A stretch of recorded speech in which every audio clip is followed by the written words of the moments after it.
पश्चिम बंगाल की मुख्यमंत्री ममता बनर्जी ने पीएम नरेंद्र मोदी को अपने हाथों से पका खाना खिलाने की पेशकश की। साथ ही ये भी जोड़ दिया कि क्या वो मेरा बनाया हुआ खाना खाने का भरोसा कर सकेंगे। राजनीति पर अगर ना जाएं तो भी पुराने समय में राजा महाराजाओं के पास एक शख्स होता था जिसका काम ही खाने में जहर को चेक करना था। बाद में वर्ल्ड लीडर्स भी यही करने लगे। अब ये प्रैक्टिस या तो बंद हो चुकी है या फिर खुफिया ढंग से चल रही है। पुराने समय में रॉयल परिवारों में फूड टेस्टर हुआ करते थे।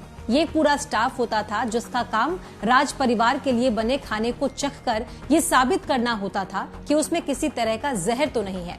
आगे चलकर बड़े राजनेताओं के यहाँ भी ये बात होने लगी। लगभग सारे देशों के लीडर ने जिन्हें दूसरे किसी देश या पॉलिटिशियन से खतरा हो वो सीक्रेट तौर पर फूड टेस्टर रखते हैं। विदेशों में कप बियरर भी होते हैं जिनका काम शराब या किसी पीने की चीज को चख कर ये बताना होता है कि उनमें जहर है या नहीं।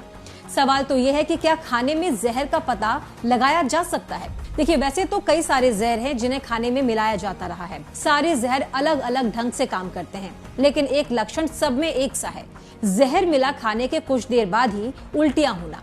कई जहर ऐसे भी होते हैं जो शरीर में जाने के बाद 24 या इससे ज्यादा घंटे में असर दिखाते हैं। आर्सेनिक खाने के बाद 2 घंटे से लेकर 4 दिनों तक का असर दिखाने में समय लेता है। कई स्लो पॉइजन भी होते हैं जिनकी हल्की मात्रा धीरे धीरे दी जाए तो महीने भर या इससे कुछ ज्यादा समय लग सकता है। कुल मिलाकर कोई भी फूड टेस्टर लीडर के जिंदा रहने की गारंटी नहीं ले सकता। अडोल्फ हिटलर के पास फूड टेस्टरों की पूरी फौज थी। वर्ल्ड वॉर के दौरान 15 यहूदी लड़के लड़कियों को इस काम पर रखा गया कि वो हिटलर के खाने में जहर चेक करे। अमेरिका में भी कई राष्ट्रपतियों के पास ऐसा स्टाफ रहा जो खाने में पॉइजन की जांच करता है। राष्ट्रपति काल के दौरान बराक ओबामा का फ्रांस दौरा काफी चर्चा में रहा, जब उन्हें परोसे गए खाने को पहले कोई और चखता था। तुर्की लीडर रेसिप तैयप अर्दोगन ने कुछ साल पहले ऐलान किया था कि राष्ट्रपति भवन में एक लैब बनाया जाएगा जहां राष्ट्रपति, उसके परिवार या मेहमानों के खाने में जहर चेक किया जाएगा। क्या अब भी फूड टेस्टर हैं? अब ये तय करने के लिए कि खाने में जहर है या नहीं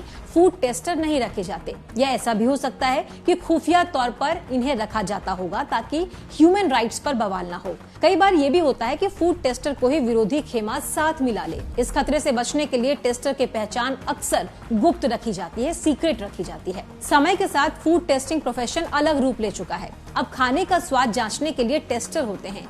ये पेशेवर लोग होते हैं जो पढ़ाई लिखाई करके पूरी ट्रेनिंग लेकर काम करते हैं। कहीं भी नौकरी से पहले उनकी कई स्क्रीनिंग होती है जहां खाने को बिना देखे या सूंघकर बताना होता है कि उसमें क्या और कितनी मात्रा में डाला गया है। इसके बाद आता है स्वाद बताने का काम। इसके लिए पायलट ट्रेनिंग होती है, यानी जीभ के अलग अलग स्वाद तंतुओं को महीनों या साल भर तक ट्रेन किया जाता है कि वो स्वाद को महसूस कर सके।